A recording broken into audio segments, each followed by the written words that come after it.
What I want to do most of all in each of the lectures that I give to you on the angels is to make sure you feel comfortable about talking to angels, praying to them because they hear our prayers and answer them as emissaries of God, and that you do not feel that it is somehow awkward to address an angel.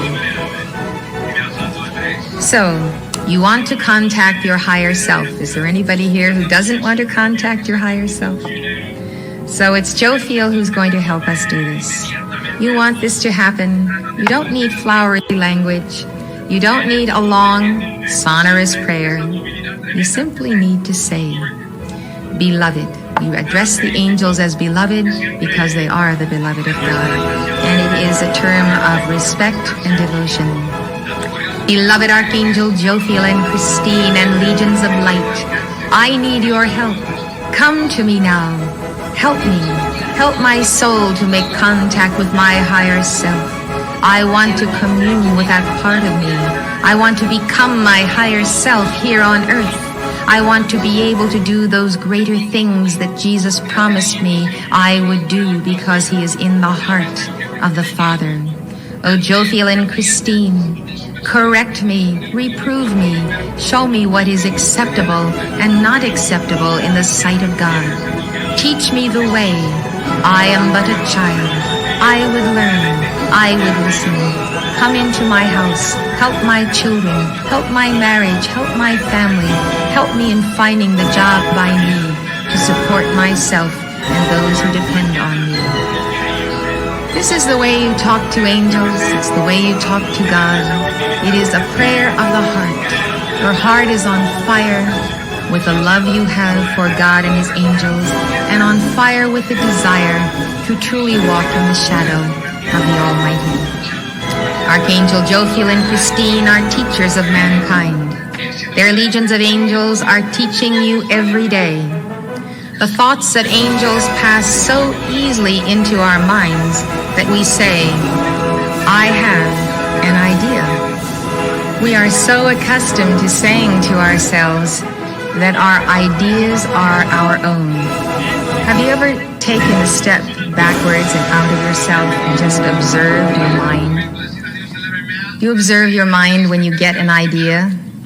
One moment, you didn't have a thought in your head about how you were going to do anything, and the next moment, there's the idea, there's the plan, there's the blueprint. Inventors invent. People figure out how to do things. I'm always in awe of the mind of God. The brain, of course, is a magnificent instrument, but I see it as a chalice. and the central nervous system, and the subconscious and the unconscious, all different chalices that we have as receptors of the intelligence of the mind of God, and of course including the spiritual chakras. How many of the ideas we get that set us sailing in our careers and enable us to be successful, how many of those ideas really originate in the human brain, and how many of them really come from the higher mind, from the God presence, from the universal intelligence? I am continuously humbled before the intimations of God that I receive and people receive that simply, in my mind, could not have come forth from myself, but are truly a gift. And so when we work with the angels of the second ray, that is what we are working with, to actually become totally bonded to the higher self, so that the Christ presence in the center of the chart is no longer above you, but fully integrated with you here below. And that is the nature of the great avatars of all ages. Jesus Christ was fully the manifestation of the Son of God, the incarnation. He set the example and the pattern of what all could do. So quickening our capacity to attune with the universal mind of God is what we are about today. And it's the job of the angels of the second ray of wisdom and enlightenment to rescue the world from ignorance. Ignorance of the laws of God. Ignorance of their own true identity in God. The sages of East and West define ignorance as blindness to the true nature of the real self and the unreal self. Gautama Buddha taught that ignorance of one's true nature causes inordinate desire, which is the basis of all suffering, and the reason why we keep on coming back to the earth, why we keep on reincarnating. The texts of Hinduism teach that the origin of pain is ignorance, and that it will not cease until ignorance is entirely dispelled. You know, we never know just how ignorant we are until we gain just a little bit more enlightenment, and then we look back and say to ourselves, gee, I was really dumb. And then we get to the next level and we look back and we weren't too bright then either. So each day is kind of a proving of what really is the wisdom of God and what is the education of man. So the origin of pain being ignorance, it will not cease until ignorance is entirely dispelled, and we will not know when it is entirely dispelled except from the standpoint of our own enlightenment. You will accomplish this when you realize your true self to be Brahman. Hindu scriptures teach us that within our heart is the Atman, and the Atman is like a miniature replica of God, who is Brahman with the word in the beginning. So we think of that real self, that figure and middle figure in the chart, as above us, but also in the heart there is a threefold flame. There is the Christ presence, and there is the voice of that inner presence speaking to you. Remember, Christ is not a Christian word. It just is a Greek word that means one who is anointed with light. So the one who is anointed with light within you is your true self. Jophiel and Christine and the angels of wisdom teach you how to contact your higher self. Jophiel says that you need to educate the heart, the mind, and then the soul. He says, think of the ancients who walked the earth and knew the thoughts of God when God thought them. In our time, the goal of education on earth has been to accelerate the computer of the mental body. Direct communication with God through the threefold flame of the heart chakra is wanting. Yet without the discriminating intelligence of the higher self, man is little more than a computer, a flesh and body machine. That's why from the hour of conception, parents must begin and continue the ritual of the education of the heart, the mind, and the soul.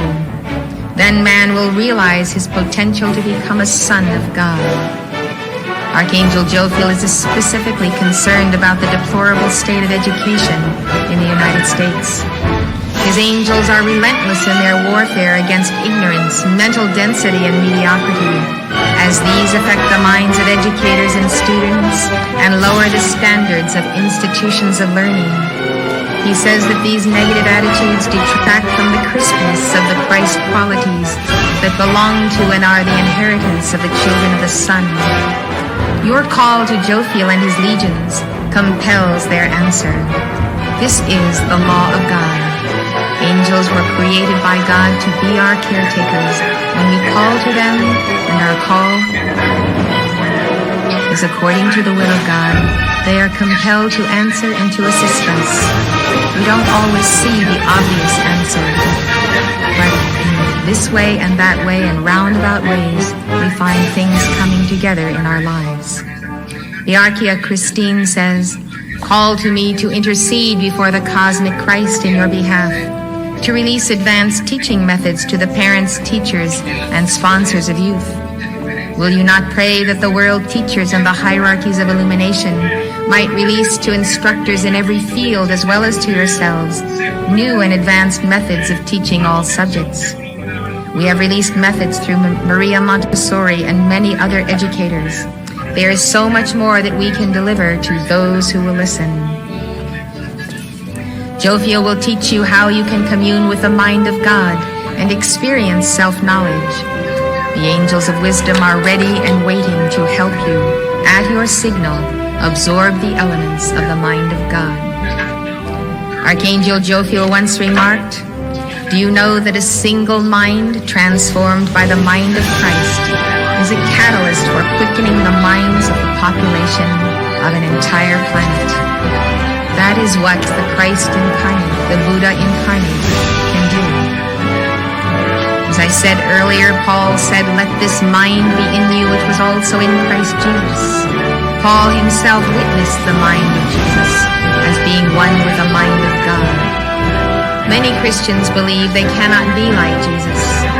Jesus was and is the greatest rabbi who ever lived. He is telling you today that you can have the mind of Christ. You can have the mind of Buddha. You can have the mind of God. He guarantees that you can have that mind. But if you don't believe it, if you've accepted the lie of Satan that you are a condemned sinner and have no right to walk and talk with Jesus as your friend and brother and rabbi, then your own self-appraisal will deprive you of your ownership of that mind. As Jesus said 2,000 years ago, so he says today, "Everything I have done, you can do. You can do everything I have done and more, because through your Holy Christ self, you have the same connection to God that I do." And this is what Jesus said that is recorded in Scripture. "He that believeth on me, the works that I do shall he do also, and greater works than these shall he do, because I go unto my Father." The angels of illumination, of course, work under the command of Jesus Christ, and therefore, when we seek to connect with our higher self, we seek to connect with Jesus because he is the full incarnation of that higher self. We all know the burdens upon our youth, from the smallest children to those in college today. They face challenges we have never had to face.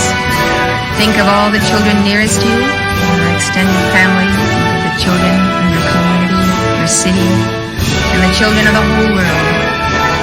And offer this profound prayer to God and the profound desiring that you pour into this prayer for the bringing of our children to the heart of their own real self and their own true path. Together. Beloved Heavenly Father, beloved Heavenly Father, beloved Heavenly Father, take command of our youth today. Blaze through them opportunity's ray. Release perfection's mighty power. Amplify cosmic intelligence each hour. Protect, defend their God design. Intensify intent divine. I am the power of infinite light. Blazing through our youth. Releasing cosmic proof acceptable and right. the full power of cosmic light to every child and child man in America and the world. Beloved I am, beloved I am, beloved I am.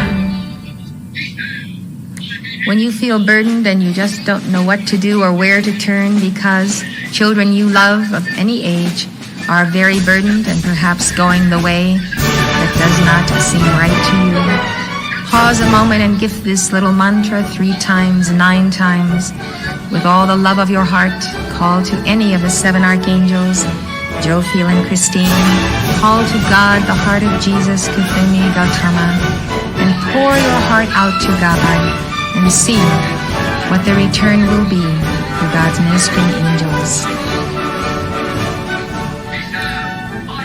You'd be interested to know, I think, that the December 1992 Ladies' Home Journal published this story of a heavenly being who helped a woman contact the mind of God through her higher self. Carol was at home with her children when suddenly her toddler slumped over. Her lips were turning blue from lack of oxygen. She grabbed the limp child and headed for the hallway. "Can't somebody help me?" Carol wasn't looking for divine intervention, just someone who knew first aid. But although there were usually plenty of people in the neighboring apartments, on this particular day in the spring of 1990, no one answered her cries. Suddenly, Carol felt a deep calm settle over her. "Relax," Carol said to herself. "You took a class in child safety last year. You know what to do." As her daughter Julie watched wide-eyed from the doorway, Carol laid Allison on the hall floor, leaned over her, and began mouth-to-mouth resuscitation. The child soon responded. "My terror just disappeared," Carol says. "Something took over, and it was almost like I had stepped outside of myself. I could see myself doing what I had to do." That night, after the doctor had diagnosed Allison's illness as croup and the baby was sleeping peacefully, Julie crawled into her mother's lap. "Mommy," she asked quietly, "who was that man who had his hand on your shoulder?" "What man, honey?" Carol asked.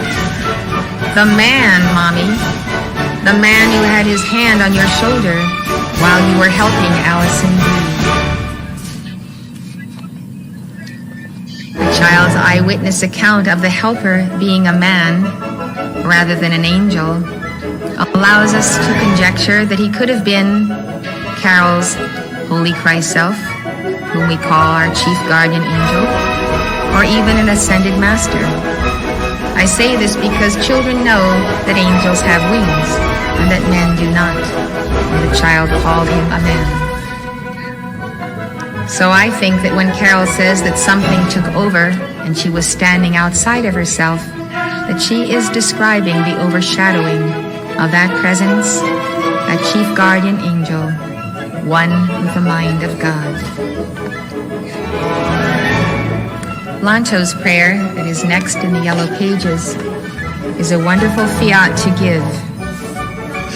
It may sound perhaps not too familiar because it combines the Eastern and Western traditions, but it is a very powerful prayer in time of need. Would you like to give it? It's number 15, page 5. In the name of Almighty God, I stand forth to challenge the night, to raise up the light, to focus the consciousness of Gautama Buddha. And I am the 1,000-petaled lotus flame, and I come to bear it in his name. I stand in life this hour, and I stand with the scepter of Christ's power, to challenge the darkness, to bring forth the light, to ensoul from starry heights the consciousness of angels, masters, Elohim, sun centers, and of all of life that is the I am presence of each one.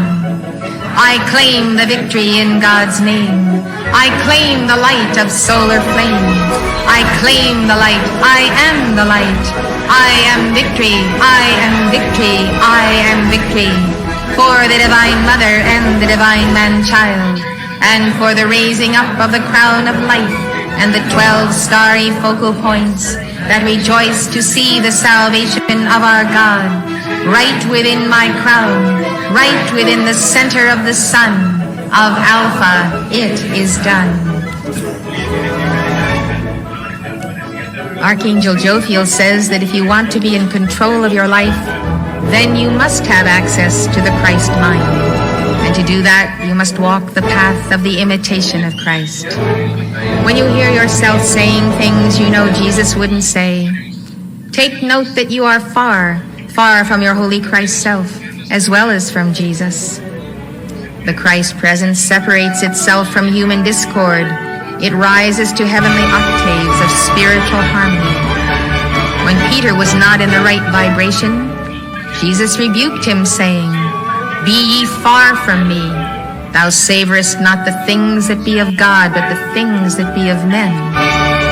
He was telling Peter, you are far from me in vibration, therefore be far from me also, until you correct your vibration. By a pure and penitent heart, through prayer and violet flame decrees, you can reestablish your harmony with the flame of forgiveness and loving kindness, which you share with all. When you do that, the Christ presence draws nigh to you again. Don't condemn yourself when you make a mistake or you get angry. A state of condemnation is not a good vibration either, and you still are pushing away the Christ presence when you condemn yourself. There's nothing productive about self-condemnation. So pick yourself up, acknowledge that you did something wrong, now do something right to correct it, and get on with your life. It is the fallen angels who plague us with self-condemnation, sometimes all the days of our lives, and it is totally unnecessary. Sometimes authoritarian parents have indoctrinated us with an absence of self-worth, whereby we condemn ourselves. We need to get out of it and on with our life, because we know that God is real in us. This is the law of octaves. As water seeks its own level, so angels and masters gravitate to higher realms. If you would be with them, you must accelerate your consciousness to their level through prayer and meditation. This is the key to making contact with your higher self. And the angels help you do this. Love is the key, harmony is the key, peace is the key, and understanding is the key. By the same process, you can draw your higher self, the angels and ascended masters, down to your level once you have reconsecrated your heart and soul and aura by your devotions. Jophiel advises us to pursue the path of the imitation of Christ. Speak as you know or believe Christ would speak, with love but firmness, sternness where required, mercy when it is due, soft-spoken when needed, in the intensity of the sacred fire when you would awake a soul who does not want to be awakened. Speak as Christ would speak, and Christ will speak through you. Think as Christ would think, and Christ will think through you, and the mind of God will become congruent with the physical vessel. And there shall be no separation, as things equal to the same things are equal to each other. One Christ, one Lord, one manifestation in your temple. Many of you are familiar with this classic of Thomas à Kempis, The Imitation of Christ. It is the book you keep on your night table along with your Bible. You read a page a day or two, and you keep yourself in harmony with a path that is so beautifully outlined by this saint.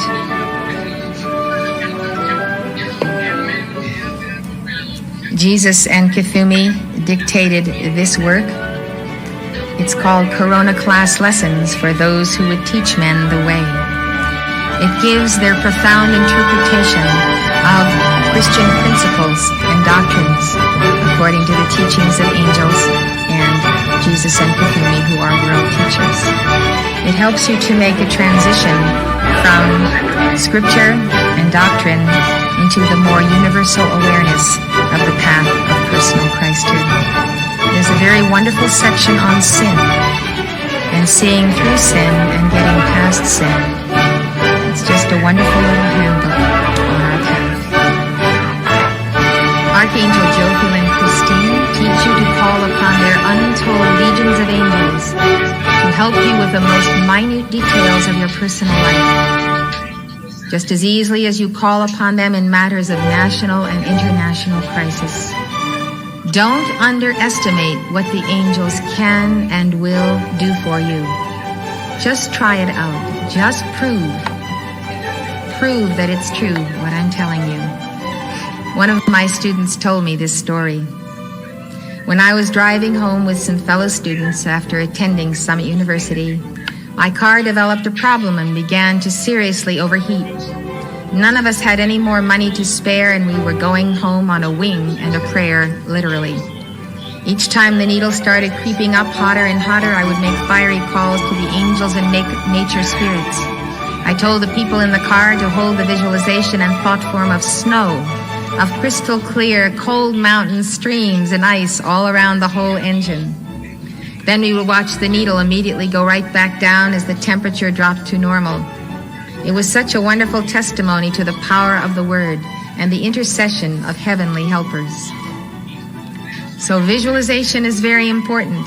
Simulation is important. Whatever it is that you need to put all of your attention and focus into that thought form.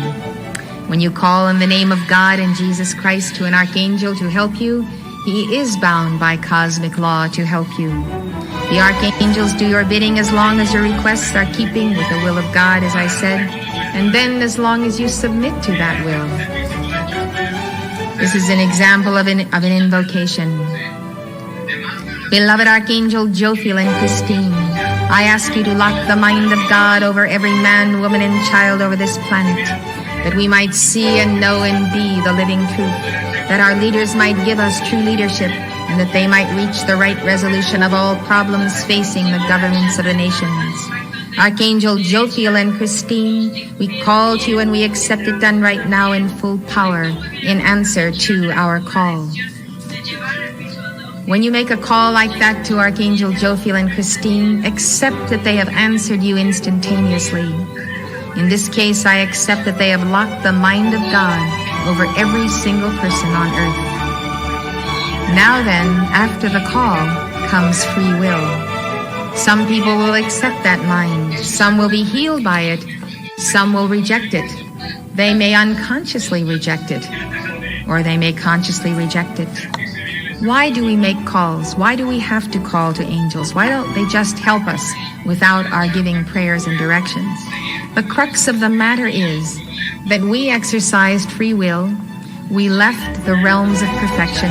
Then we went forth out of the Garden of Eden, which was Maitreya's mystery school. And so we have said to God, we are not content to abide by your will. We are going to go through a period of experimentation, which has turned out to be many thousands of years, an experimentation of exercising the free will that you gave us in the beginning. So God gave us this physical universe, this planetary home, and other planetary homes for us to try our hand at free will. And he made a pact with us, and he said, you are now living in the footstool kingdom. It is your kingdom. You have chosen to run it. And so our angels will not interfere with your free will unless you ask them to. Unless you come to the place where you call for help and accept the will of God. This is how we explain why angels don't just take care of everything. Why they don't prevent every accident, every calamity, every war, every fire that happens, every child that gets killed unnecessarily, all of these things. Why doesn't God just stop it all? A lot of people use that logic as a rationale for being perpetually angry with God. Because God let this happen, God let that happen, God let the next thing happen. But they don't understand karma and reincarnation. They don't understand that we are reaping our karma. And they don't understand that we have opted for freedom. We want that freedom more than anything else. And if we are going to accept God's will in our lives, well, maybe we'll just have to think about that for a little while and see whether that's going to be an intrusion on our plans. Seriously now, many people are afraid of the will of God. It could change your whole life around, and you're pretty comfortable where you are right now. Everything's kind of copacetic. It's at a point of equilibrium, etc. So That's why God did this, because God doesn't want us to be robots to him. He endowed us with the flame of himself. He put the image of himself as Atman in our hearts. He gave us an I am presence to be with us all times. He gave us that Christ or Buddhic presence. He gave us all things based on free will. We have the free will to snuff out that threefold flame. We can extinguish the flame of life by anger, tremendous, deep anger against God. You can blow out that threefold flame, and suddenly the temple is dark. There's no light, no inner light. So we make prayers to God because we want to be restored to the time before we went out from God's presence. Because we have bumped around and bungled around for so very long that we've finally come to the conclusion. Some of us have come to that conclusion. I won't speak for you.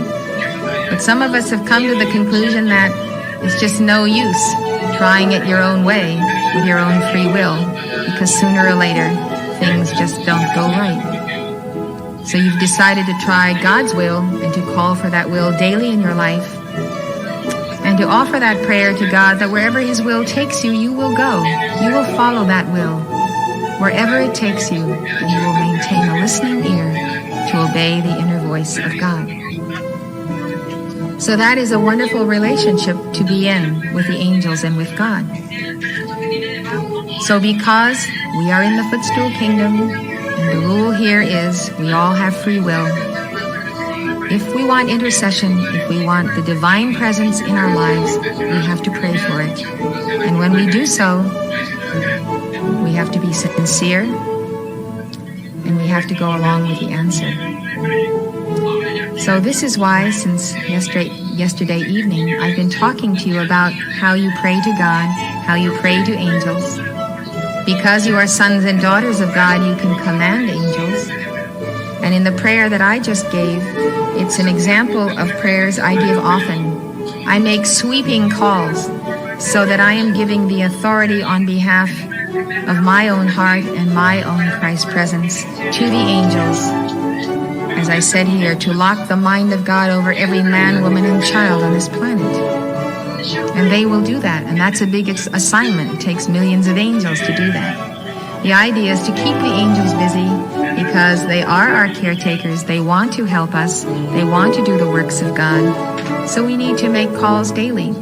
If you see an accident happening, you call to the angels immediately to take command. But you don't stop there. You maximize the call. You say, and in addition, beloved angels, you tend to every accident and situation on planet Earth today where someone's life is hanging in the balance. It only took you a few seconds more to add that on. But now you've engaged millions of angels and authorized them because you are in embodiment, you are in the earth, and you have asked for their intercession, whereas many millions of people do not know how to ask for the intercession of angels.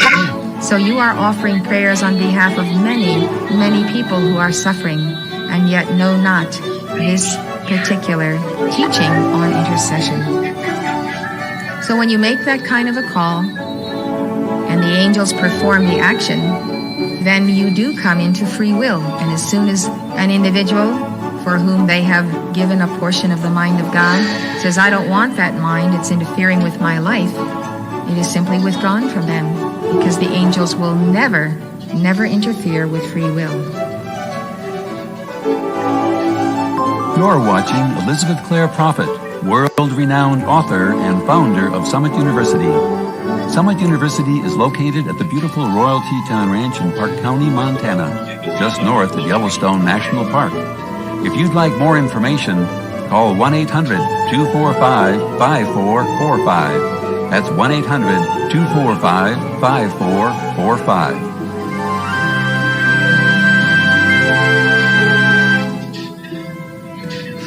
Another thing that the Archeia Christine tells you is that you are absolutely not limited to what is considered the norm of mental capacity. She says that you've been brainwashed to believe that only the privileged few can have a superior intellect. What a tragedy it is, she says, that people limit children's mental capacity by the IQ test. Because people accept this limit to brain development, The angels of illumination cannot inspire their minds with the capacity of the higher mind or the Christ mind. Why? Well, although brain matter will respond, the human consciousness in its sense of limitation does not respond. It puts a cap by its own thinking on its own capacity for intelligence. When this happens, Christine says, the human consciousness is not an open door. People just don't believe that once they've become adults, they can actually increase their mental capacity. It does not perceive, hence it does not receive. That human consciousness does not perceive, so it doesn't receive. Christine says people use only 1/10 of their mental capacity. But all of this will change when you call to the angels of wisdom and enlightenment to help you and the entire population of planet Earth come up higher. Yes, come up higher to their own higher consciousness. Christine says that Illumination's golden flame has the power to mold your brain, to raise you to a level where you are using first 20, then 30, 40, 50% of your capacity, and finally 100% of the raw material you had when you were born. Think of that. I'd like to tell you a story now about an encounter that a communist youth leader once had with what could have been an angel of wisdom. The youth was Sergei Kordakov. Sergei was born in March 1951 in the former Soviet Union. He lost his parents when he was a child. From the age of 6, he lived in children's homes operated by the state. At 7 years of age, he became active in communist youth organizations. In his book, The Persecutor, he tells of attending classes where the teacher would say, "Good morning, children. How are you today? Remember, there is no God." By the time he was a teenager, he was thoroughly indoctrinated with Marxist-Leninist principles. Sergei's exceptional leadership abilities quickly brought him to the attention of the KGB. When Sergei was 18, the KGB chose him for the special police work of raiding Christian prayer meetings and beating, arresting so-called believers.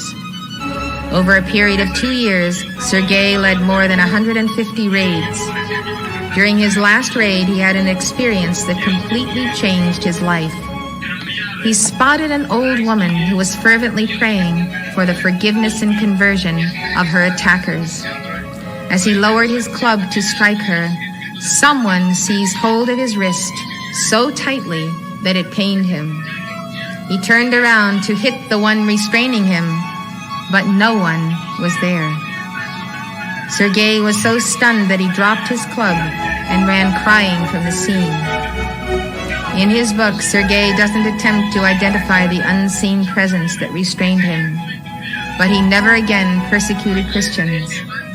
In 1971, he escaped to Canada from a Soviet naval ship. He devoted his new life to exposing the plight of Russian Christians until his accidental death by gunshot in 1973. He was 21 years old. It really is an astonishing story.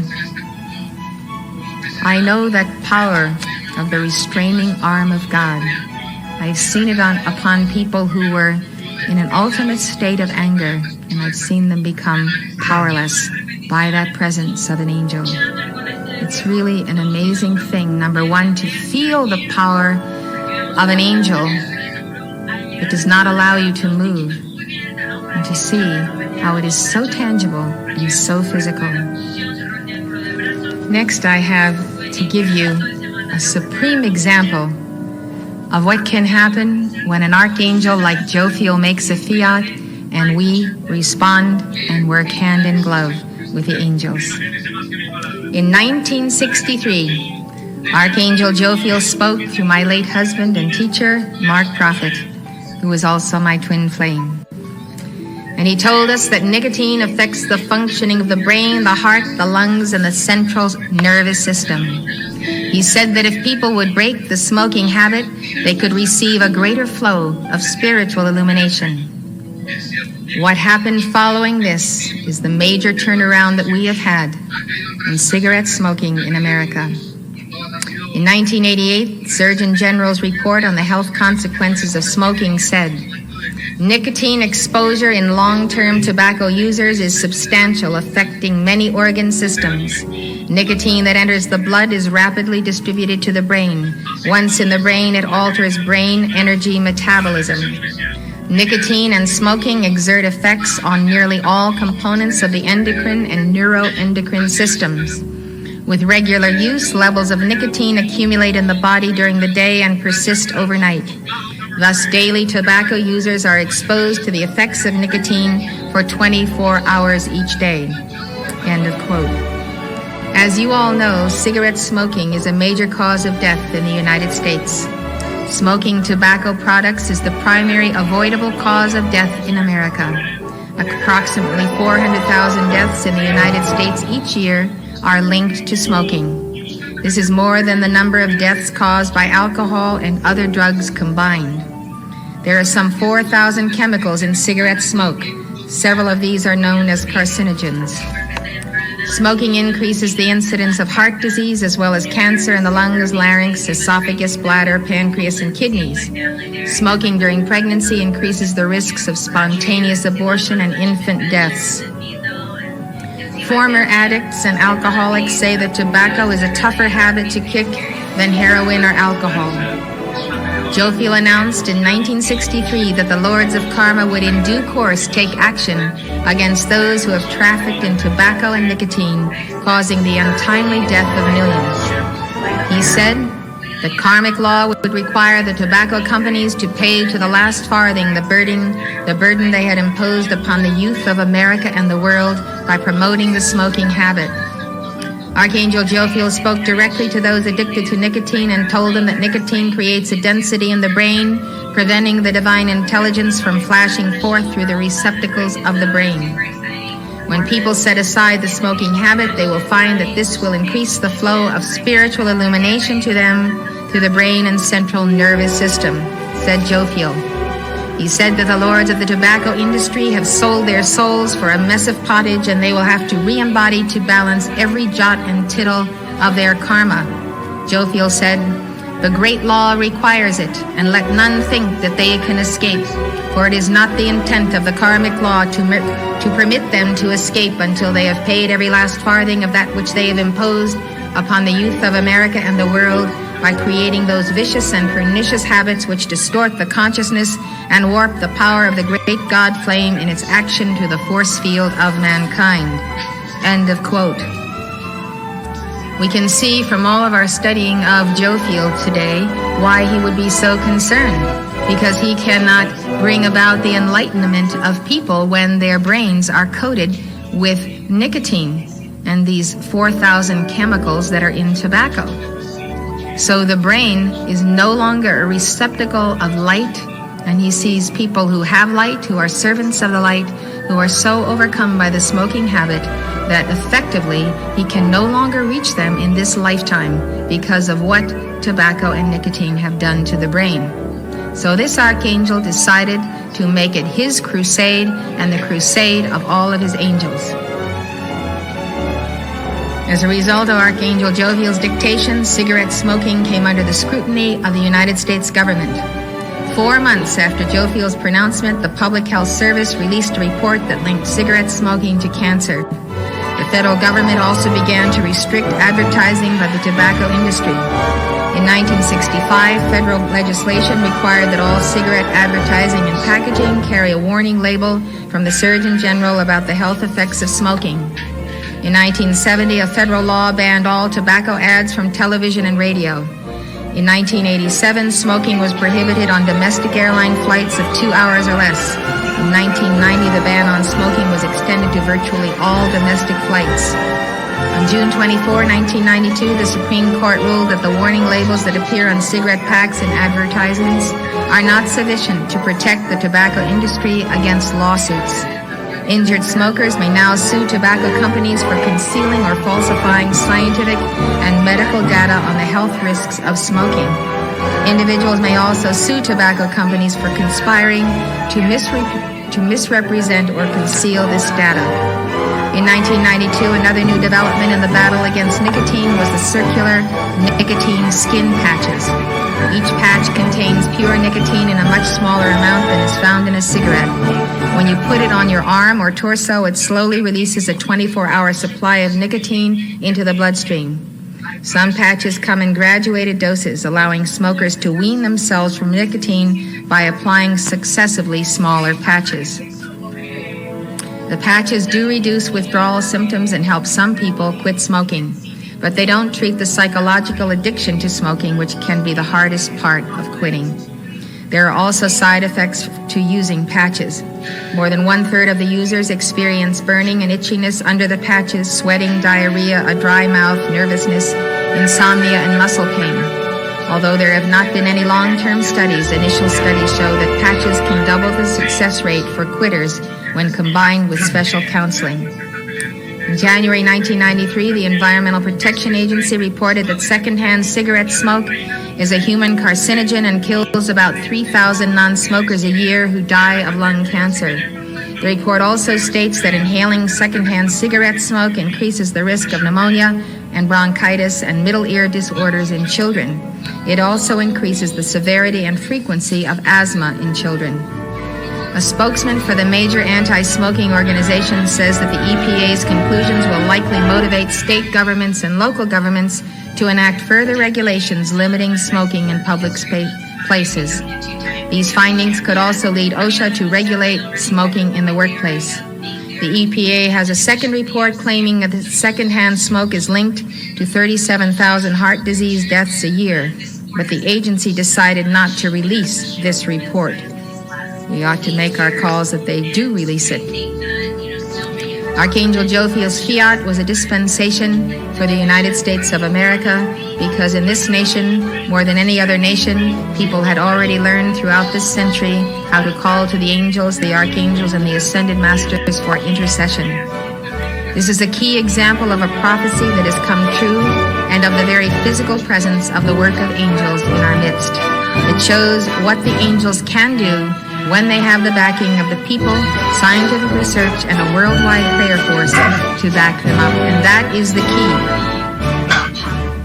You need to cooperate with angels to get the jobs done that we need to get done in our cities. You have free will. You can invite them in or shut them out. And most of us shut them out by neglect, by not taking every spare moment we have from walking here to there to make a fiat to the angels to rescue our youth. In 1955, 42% of Americans smoked cigarettes. Today, 25% of Americans smoke cigarettes. It's funny when you look at the old movies of the 30s, 40s, and 50s. You can see that smoking was really in style. All the great movie stars had a cigarette dangling from their mouths. You don't see it anymore. Americans have become aware of the problems associated with the cigarette habit, and the angels have delivered millions of them from this nasty addiction. At the same time, we can see on the nightly news that Europeans and those who have lived in Eastern Europe, former Soviet Union, and the Orient are still smoking pack after pack. This shows the power of a dispensation from God when it is released to any one of the 7 archangels and when we cooperate with it. But the battle has only begun. The rebel angels in embodiment, the spiritually wicked who occupy the high places of power, are outraged that Archangel Jophiel and his supporters have challenged them. For years they have moved among us seeking unsuspecting souls whom they may devour with the help of the nicotine demons. They have now turned upon our children with a vengeance. Market studies show that most adult smokers get hooked before the age of 18. Many people believe that certain tobacco companies such as R.J. Reynolds specifically target minors in their advertising campaigns. In 1988, R.J. Reynolds introduced Old Joe Camel. Since then, Camel cigarette sales to minors have risen from $6 million a year to a current level of $476 million in cigarette sales to minors. This is in spite of the fact that cigarette sales to minors are illegal in 46 states. Concerned adults are now waging war to stop cigarette advertising in or near school buildings. In 1987, Archangel Jophiel pronounced the judgment of the worldwide tobacco industry. and we have been seeing the results. In January 1990, Canada banned all forms of tobacco print advertising and required manufacturers to phase out all store advertising and outside billboards by 1993. Canada's anti-smoking laws are among the most restrictive in the world. It's too bad they're not as serious about their gambling laws. In November 1992, legislation went into effect in France prohibiting smokers from smoking in offices, cafes, the metro, and other public places except in designated smoking areas. Those who break this law can face up to $260 in fines. Cafe, restaurant, hotel owners could be served up to $1,200 in fines if they fail to enforce the law. France has established the most restrictive anti-smoking laws in Europe. Other European community nations aren't far behind. In the last few years, they have also passed various laws that prohibit to some degree smoking in public places, such as on airplanes, on public transportation, in restaurants, and in the workplace. In order to make Joe Field's judgments complete for America and the world, we can give our decrees for the binding of the tobacco and nicotine entity. Especially should we direct our decrees on behalf of the protection of our children, to see that their growth is not stunted, and that the tobacco vibration, the nicotine in their brain, does not permanently destroy their capacity to be a chalice for the mind of God. Now I want to show you a picture of that entity. First of all, the nicotine entity is a non-physical being that lives by siphoning off the life energy of a physical being, the cigarette smoker. The entity resembles Manduca sexta, the tobacco worm, and that's the tobacco worm you are looking at. We're talking about a discarnate entity that is on the astral plane and that attacks individuals who are smokers and those who are candidates to become smokers. The tobacco worm is the scourge of tobacco growers' crops. I would like you to see how this worm entwines itself around the nicotine addict like a boa constrictor.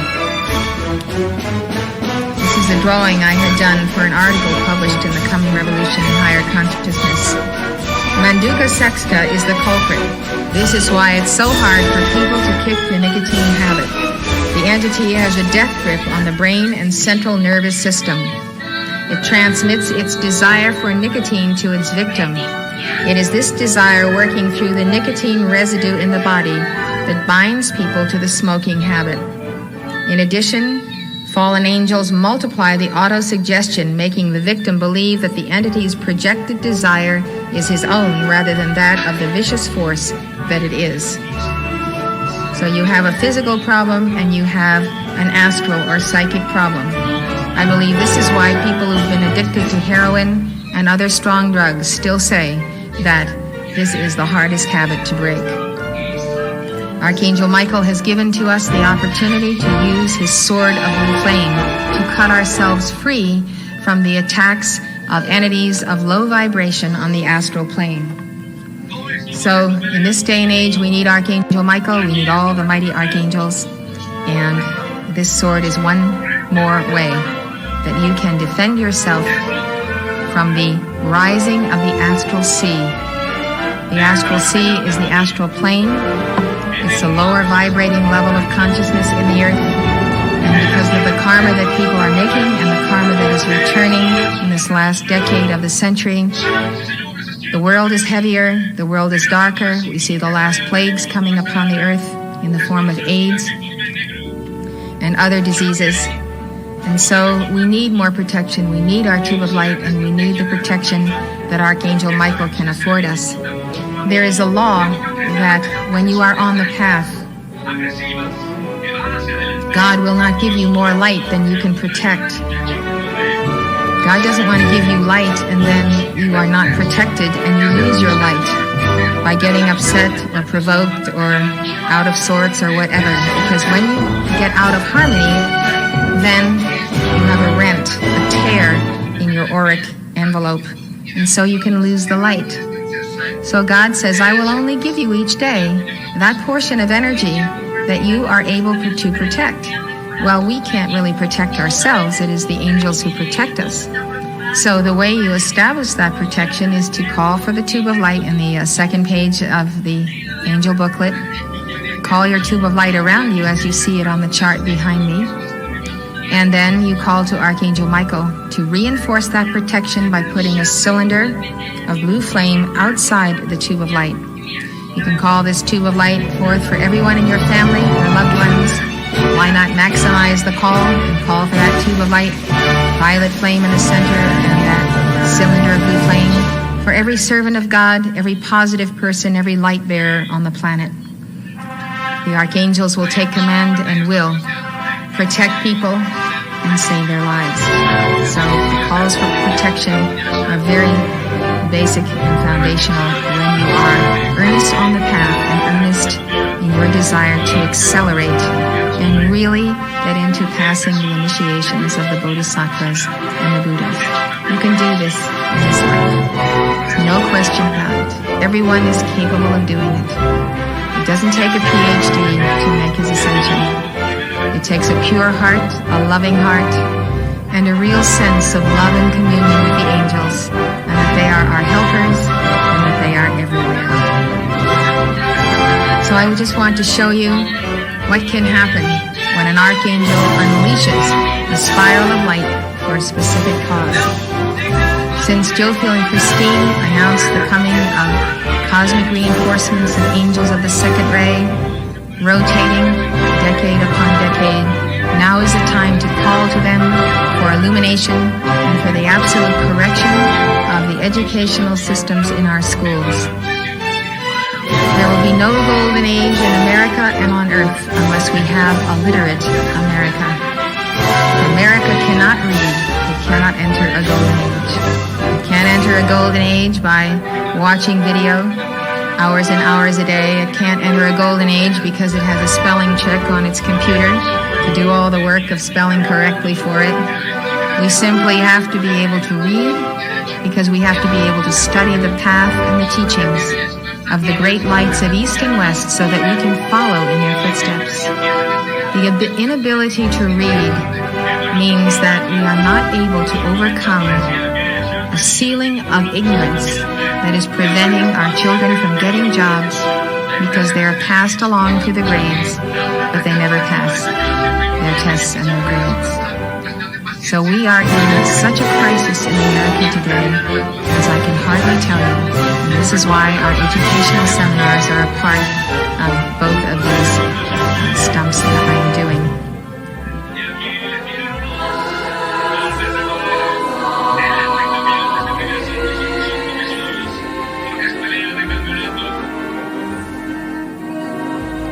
For more information on how angels can make a difference in your life, call toll-free 1-800-245-5445. The preceding program was presented by Summit University, Box 5000, Livingston, Montana, 59047 5000. If you'd like to know more, call this number or write this address.